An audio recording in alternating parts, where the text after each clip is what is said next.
Qui a la creve aujourd'hui? Qui a la grippe?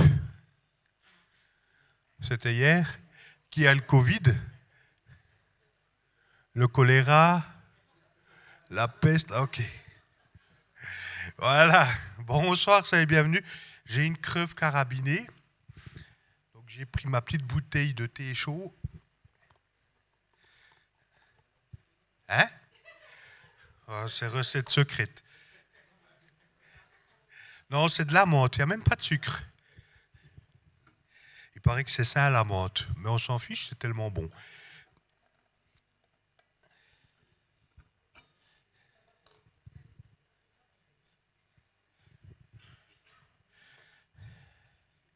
Mini-moi, tu peux mettre la première slide. Merci. Voilà, alors avant de commencer, je vais quand même vous donner des nouvelles de ma santé hors creve. L'été passé, je me suis pris un burn-out en plein dans la face. Et voilà, ça va mieux. Je remonte la pente. Depuis décembre, j'ai repris le boulot normal. Et depuis février, j'ai même repris mon 20% en plus, parce que je travaillais à 80%. J'ai repris des clients. Et pour l'instant, ça tient. Merci Seigneur, là, voilà. Bien qu'on ait eu un début d'année assez rude, au niveau familial, au niveau a été éprouvé, au niveau physique, mais voilà, tout va bien. Ce soir, on va parler de grandir spirituellement. C'est important de grandir spirituellement. C'est très important la croissance. On va lire un passage dans 1 Corinthiens, c'est la deuxième slide. Voilà. Dans 1 Corinthiens 2, 3, je vous ai donné du lait, non de la nourriture solide, car vous ne pouviez pas la supporter. D'ailleurs, même maintenant, vous ne le pouvez pas, parce que vous êtes encore animés par votre nature. En effet, il y a parmi vous de la jalousie, des disputes, des divisions. N'êtes-vous pas dirigés par votre nature propre et ne vous conduisez-vous pas d'une manière toute humaine ? Il y a beaucoup de gens qui vont rester toute leur vie à l'état de nouveau-né. C'est tellement facile d'être dorloté. C'est tellement facile d'être un enfant. Moi, depuis que je suis venu adulte, il y a à chaque fois des responsabilités qui s'ajoutent. Vous vous mariez, vous achetez une maison, un jour vous avez des enfants. Ah, ouais. C'est fini de rigoler, c'est fini le temps de la conscience, qu'on était chez papa, maman, puis que tout allait bien. Et c'est important de grandir dans notre foi. Surtout parce qu'en grandissant, vous allez vous équiper en cas d'épreuve. Vous allez être beaucoup plus solide et moins ébranlé quand une épreuve va arriver. Et aussi, plus nous allons croître, plus nous allons devenir proches de Dieu. Pierre, il nous dit dans 2 Pierre 3,18, « Mais grandissez dans la grâce et dans la connaissance de notre Seigneur et Sauveur Jésus-Christ. À lui soit la gloire maintenant et pour l'éternité. Amen. » Donc, quelque part, c'est important.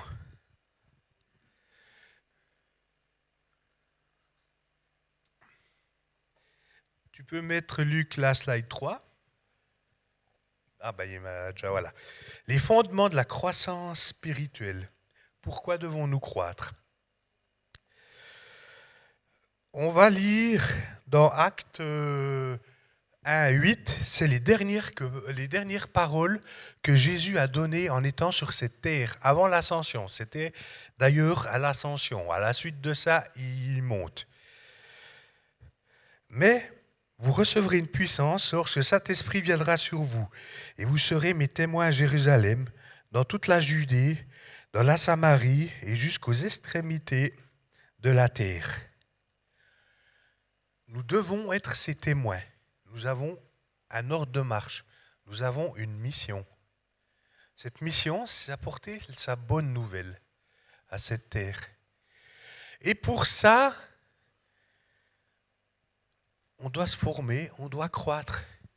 On ne va pas mettre un petit enfant de 3 ans, je sais pas, derrière un tracteur, ou derrière une CNC, ou derrière un ordinateur. Non, on va mettre, il devra suivre une formation et il va entrer dans la vie professionnelle. Donc c'est la même chose, on doit croître pour pouvoir faire notre ordre de marche qui est d'apporter la bonne nouvelle. C'est notre mission de base, c'est d'apporter l'évangile. C'est le premier truc, c'est vraiment notre ordre de base. Dans le deuxième passage, c'est pour avoir une meilleure relation avec le Père. Dans Philippiens 4, 6, 7. Ne vous inquiétez de rien, mais en toute chose, faites connaître vos besoins à Dieu par des prières et des supplications, dans une attitude de reconnaissance, et la paix de Dieu, qui dépasse tout ce que l'on peut comprendre, gardera votre cœur et vos pensées en Jésus-Christ. Pour pouvoir mieux exprimer nos besoins, nous devons grandir et maturer. C'est waouh! Si on regarde, et la paix de Dieu, qui dépasse tout ce que l'on peut comprendre, sa paix va aller au-delà de notre propre horizon. C'est pour ça qu'on doit aussi grandir. Pour demander à Dieu ce qu'on a besoin. Mais qu'avons-nous besoin? Est-ce que Kelly peut exprimer ses besoins à long terme? La petite Jolidon, elle a quel âge? Une année? 2 ans, je crois, ouais. Elle peut pas. Elle va pouvoir dire j'ai faim, aller aux toilettes, vouloir jouer, mais elle peut pas se projeter dans le futur puis dire la semaine prochaine je voudrais aller en vacances, donc il me faudrait m'équiper. Ce sont ses parents qui choisissent pour elle. Mais pour pouvoir exprimer, elle doit grandir. Un jour, elle pourra dire écoutez, papa, maman, je voudrais aller apprendre l'anglais en Angleterre ou l'allemand en Allemagne. Voilà, un jour, elle pourra exprimer parce qu'elle aura grandi.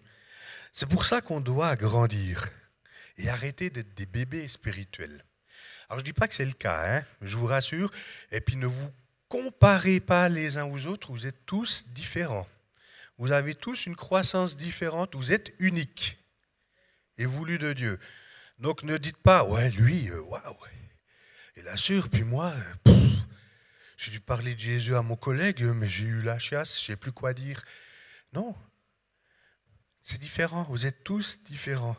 Mais il faut avoir cette volonté de grandir. La slide 4. La mise en pratique. Vous allez me dire, c'est bien gentil, comment on fait pour croître spirituellement? Alors, est-ce que des gens ont des idées?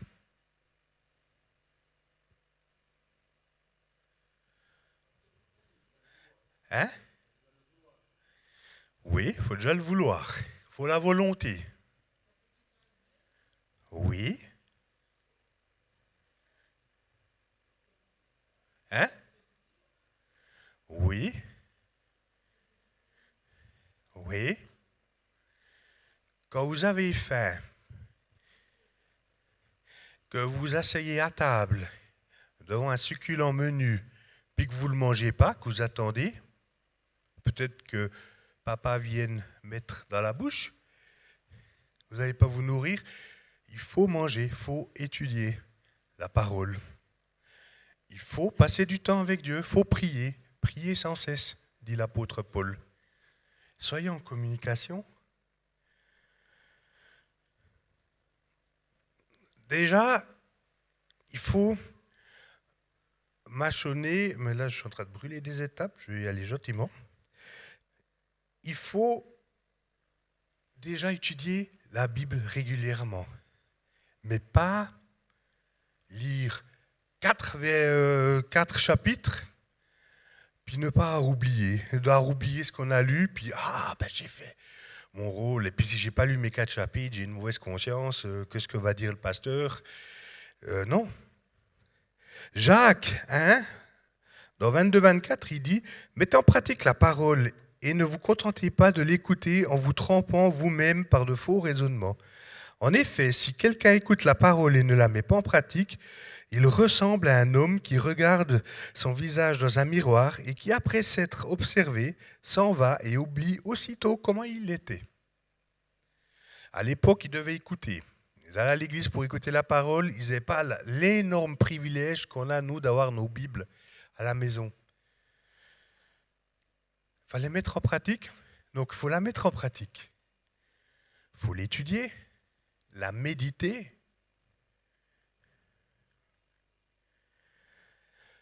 Il y a des trucs tout simples. Par exemple, vous prenez le verset du jour.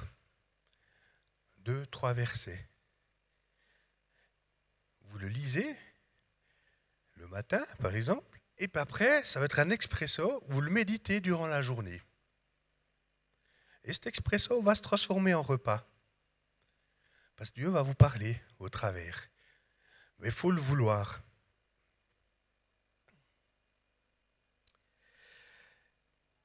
Il y a aussi le slide 5. Donc il y a plusieurs façons de faire.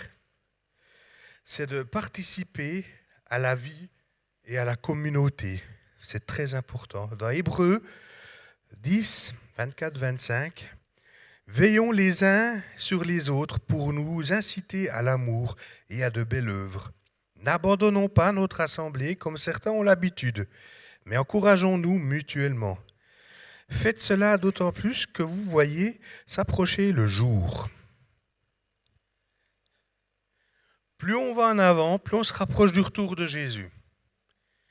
La vie en communauté est super importante. De côtoyer les autres, de discuter avec les autres, ne serait-ce que pour boire un coca au bar ou partager un repas, mais vraiment se côtoyer. Parce que les autres vont prendre soin de vous. Peut-être qu'un jour, vous n'allez pas bien. Je peux vous dire, quand vous n'êtes pas bien, puis que vous savez qu'il y a l'église qui prie pour vous, ça vous porte. Moi, je l'ai vécu. Je me suis senti porté. C'est impressionnant. C'est vraiment impressionnant. Alors, vous allez peut-être prier pour les autres, puis un jour, ça sera le contraire. Vous serez bien, puis l'autre ne sera pas bien. Et vous allez prendre soin de lui. C'est vraiment une vie de famille, l'église. C'est votre famille spirituelle. Alors, on n'est pas toujours d'accord sur tout, heureusement. Nous avons chacun nos goûts et couleurs. Voilà ce qui est normal. Mais on vit ensemble, et puis on est content d'être ensemble. Nous sommes en famille. C'est très, très, très important. Avec vos enfants, le temps que vous passez avec vos enfants, les temps de qualité, que ce soit des repas, sont très importants pour le développement de l'enfant. C'est très, très, très important. Si vous n'occupez pas de vos enfants, vous les laissez à l'abandon, ils vont avoir des problèmes au niveau de la croissance. Déjà, l'adolescence, ce n'est pas une période facile, mais en plus, s'ils sont laissés à l'abandon, ça ne va pas aller. Donc c'est la même chose avec nous dans la vie d'église. C'est très important pour notre croissance, pour grandir. C'est pas forcément prêcher, lire la Bible du matin au soir. C'est être ensemble, c'est être là. Puis dire, ah ouais, moi j'ai vécu ça cette semaine. Ouais, génial. C'est pour ça, profitez de venir donner votre témoignage. Il n'est pas streamé le témoignage. Donc vous pouvez dire, ouais, moi j'ai vécu ceci avec mon voisin, mais est-ce que c'était bien, j'ai pu y parler. Voilà. Ça, c'est très important. Slide 6. Là, on va rentrer dans le vif du sujet. Les obstacles. Et il y a toujours des obstacles à la croissance spirituelle. Il y en a un qui n'est pas content quand on veut croître. C'est l'ennemi de nos cœurs. Lui, il voudrait nous voir comme des bébés faibles, qu'au premier coup de bise, on tombe. Ça, c'est ce qu'il voudrait. Mais il n'y a pas que. Il y a l'autosuffisance. Moi, j'ai vécu pendant une période de ma vie l'autosuffisance spirituelle. Vu que ça ne marche pas, la prière, je suis franc, hein, je le dis, j'ai dû me repentir. Je vais faire par moi-même, par mes forces. On va faire une superbe église par nos forces. Ça ne marche pas. C'est pas possible. Il y a les tentations. Ça, c'est inévitable, il y en aura toujours. Les distractions, les épreuves et les déceptions. Quand tout va bien, c'est assez facile, quoique ça peut être monotone quand il ne se passe rien. La meilleure façon de surmonter les épreuves, c'est d'être en relation directe avec Christ. Dans le passage qui est affiché, dans Jean 15, 1, 5, je l'aime énormément ce passage. C'est moi qui suis le vrai cep, et mon père est le vigneron. Tout sarment qui est en moi et qui ne porte pas du fruit, il l'enlève. Et tout sarment qui porte du fruit, il le taille, afin qu'il porte encore plus de fruits. Déjà, vous êtes purs à cause de la parole que je vous ai annoncée. Demeurez en moi et je demeurerai en vous. Le sarment ne peut pas porter de fruits par lui-même sans rester attaché au cep. Il en va de même pour vous. Si vous ne demeurez pas en moi, je suis le cep, vous êtes les sarments. Celui qui demeure en moi et en qui je demeure porte beaucoup de fruits. Car sans moi, vous ne pouvez rien faire. Paf dans l'idole, Cédric.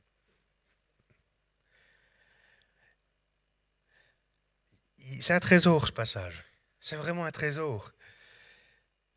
Jésus dit, je suis le cep, c'est le pied.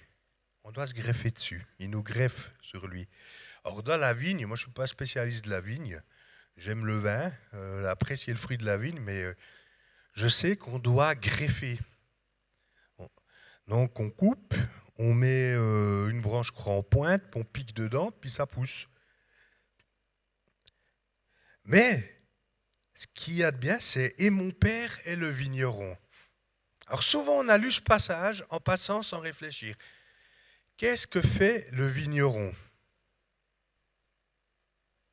Quel est le rôle du vigneron ? Il prend soin de la vigne.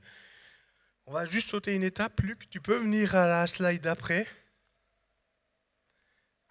Qui a déjà vu ce genre de vigne ?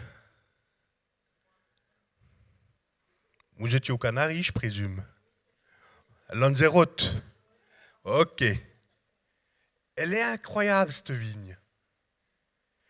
C'est des trous où on plante des pieds de vigne et le vigneron a construit un petit mur en pierre du côté des vents dominants pour protéger la vigne des vents.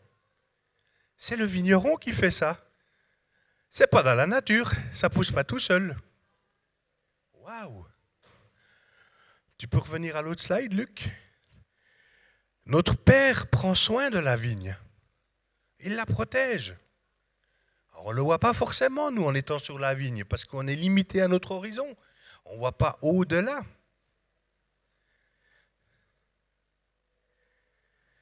Si un sarment se dit, moi, je vais vivre par moi-même, je quitte le cep et je vais donner du raisin, qu'est-ce qui va se passer? Il va sécher, puis il va pourrir. Puis les fruits qui commencent à porter, ils ne vont pas grandir, ils ne vont pas arriver à maturité, ils vont sécher, puis ils vont aussi pourrir. C'est logique. Il n'est plus alimenté par la vie, par la sève céleste. C'est pour ça que quand on croit, notre branche, je ne sais pas si on dit branche ou qu'on est pour la vigne, elle va croître. Et qu'est-ce qui se passe quand l'arbre devient plus grand? Il y a plus de sève qui passe. C'est juste ou bien? Je dis pas, ok. Un arbre, quand il grandit, il y a plus de sève qui passe sur ce segment-là où vous êtes. Donc plus de connectivité avec Christ. Ça vient. Il y a plus de présence, ça circule mieux. C'est pour ça qu'il faut croître, pour augmenter aussi le diamètre. Les obstacles. Les obstacles, ce sont ce que j'appelle les conditions climatiques. L'orage, la tempête. L'été, c'est sympa, mais il fait chaud. Mais vous êtes arrosé par le cep qui vous envoie la vie. Mais il fait chaud, c'est dur. La vie chrétienne n'est pas facile. Il y aura des épreuves, il y aura des tentations, il y aura des difficultés, il y aura de la maladie, et même pour certains vont perdre la vie, mais ils auront la vie éternelle. Mais le vigneron prend soin. Dans 1 Corinthiens, de l'autre slide, 10 puis 13, aucune tentation ne vous est survenue qui n'ait été humaine. Dieu est fidèle. Il ne permettra pas que vous soyez tentés au-delà de vos forces.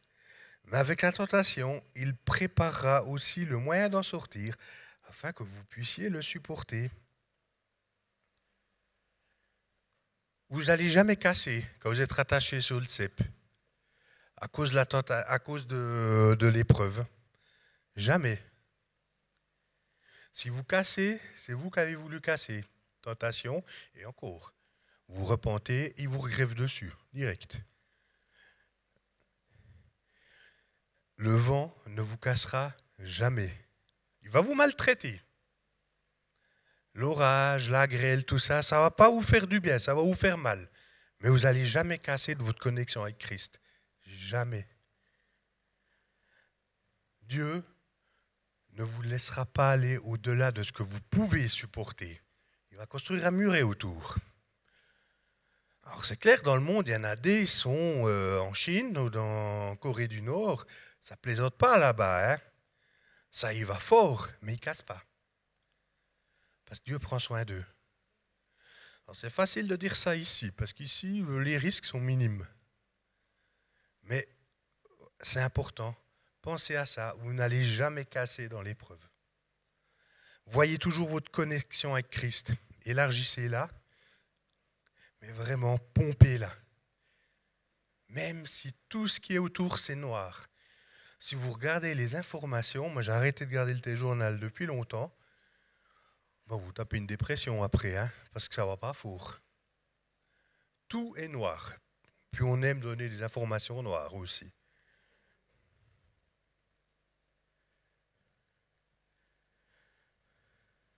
Élargissez votre canal afin que vous puissiez porter du fruit. Élargissez, croissez. J'arrive déjà à ma conclusion, à la slide 8. On a vu qu'il est vital de grandir spirituellement.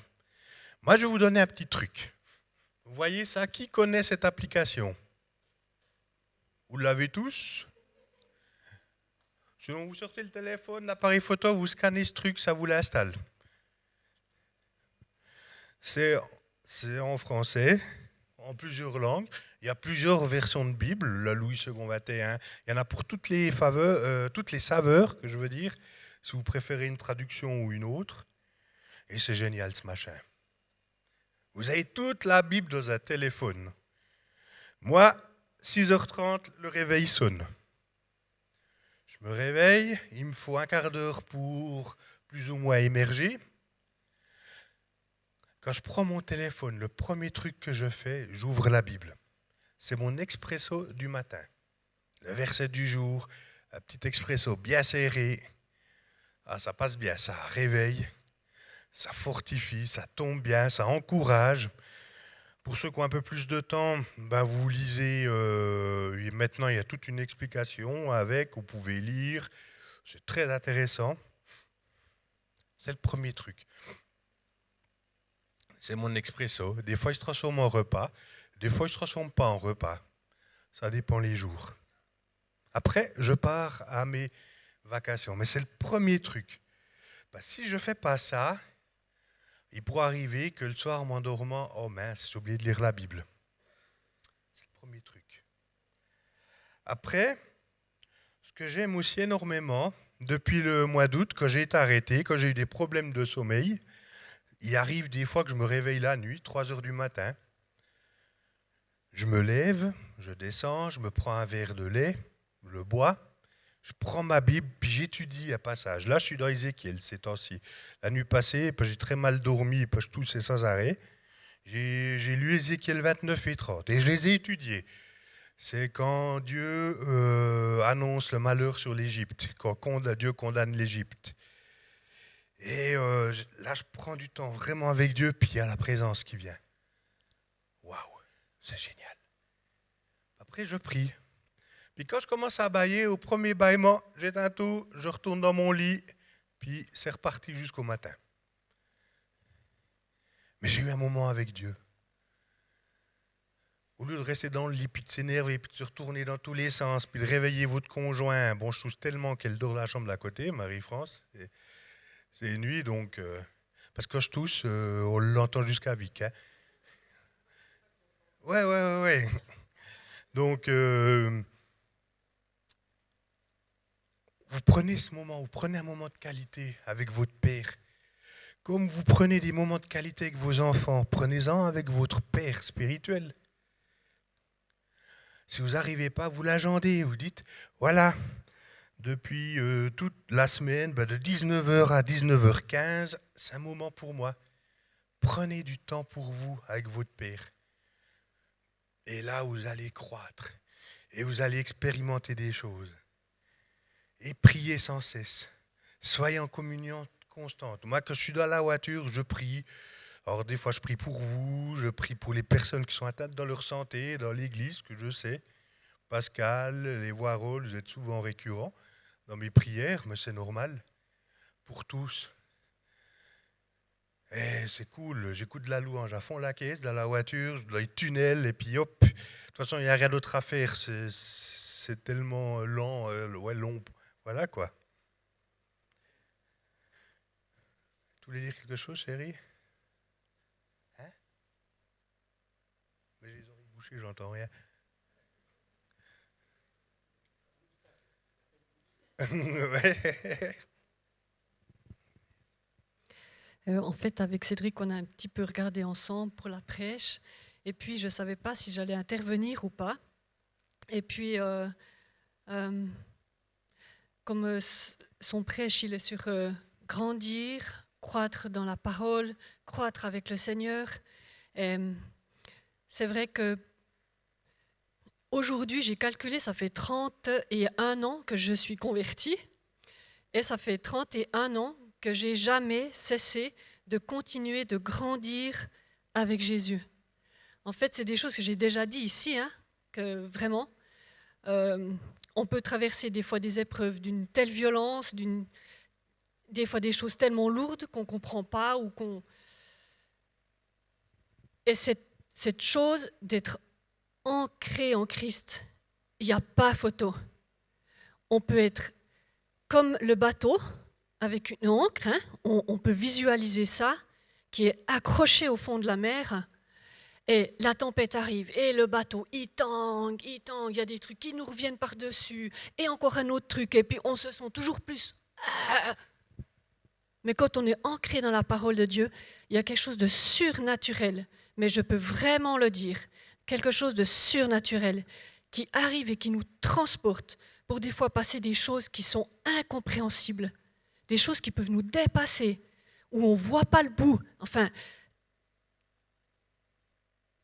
mais cette force d'être ancré dans la parole de Dieu, il n'y a pas de faille, il n'y a pas de choses fausses. La parole de Dieu est juste et il y a quelque chose de fort à être ancré dans sa parole.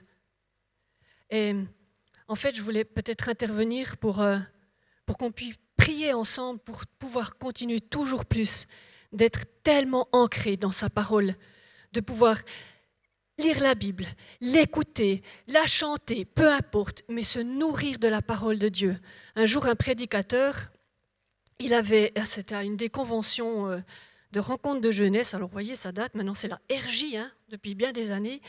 Et puis le gars, à l'époque, quand il prêchait, il disait, la parole de Dieu, ça n'existait pas ça. Vous pouvez la prendre, on dirait que c'est une Bible, Il disait, prenez-la, mordez-la comme ça. Mangez-la, mangez-la, méditez-la, méditez-la. Si quelqu'un n'aime pas lire, moi je suis dyslexique, ma foi la lecture c'est pas mon truc, je lirai rarement à haute voix, je vous ferai pas peur. Eh bien il disait, prenez une cassette vidéo et puis vous prenez des cassettes qui lisent la Bible ou des cassettes audio, enfin c'était comme ça à l'époque. Et puis il disait, nourrissez-vous de la parole de Dieu par tous les moyens possibles et inimaginables. J'ai obéi, voilà. Voilà, il y a rien d'autre qu'être ancré dans la parole de Dieu. Et voilà, si vous êtes OK, je veux bien volontiers prier pour vous, pour ça, pour que vraiment, je ne sais pas comment vous transmettre ça, à quel point c'est tellement important d'être ancré en Christ dans sa parole. OK. Ouais, Seigneur Jésus, merci pour l'Église, pour la famille qu'on est ici, pour chacun d'entre nous, qu'on puisse aussi, comme l'a dit Cédric, prier les uns pour les autres, se soutenir, Seigneur. Mais merci aussi pour cette merveilleuse chose que tu nous as donnée, ta parole, Seigneur, qui n'a pas de prix. Que nous puissions, Seigneur, toujours passer du temps avec toi pour te connaître davantage, pour connaître ta parole davantage, pour que les versets nous reviennent à l'esprit quand nous en avons besoin aussi. Oui, Seigneur, que cette force d'être ancrée dans ta parole, Seigneur, puisse venir sur chacun d'entre nous. Que selon nos diversités de caractère, de personnalité, Seigneur, tu puisses nous parler à chacun. Et Jésus, merci parce qu'on est ce cep si ancré dans ta parole, Seigneur, ces racines qui vont si profondes de la vigne, ou même si elle est ébranlée, ta parole est nos racines, Seigneur. Merci Jésus, parce qu'on peut te donner notre vie, Jésus, et être ancré en toi, Seigneur, par ta parole. Grandir en toi pour mieux te connaître, pour mieux affronter la vie, les belles choses comme les choses plus difficiles. Mais merci Jésus parce que tu ne faillis pas. Merci Jésus parce que tu es fidèle. Et par ton nom tout-puissant, je bénis chacune des personnes qui sont ici. Merci que nous puissions être vraiment, découvrir toujours plus de ta parole et être ancrés en toi. Amen.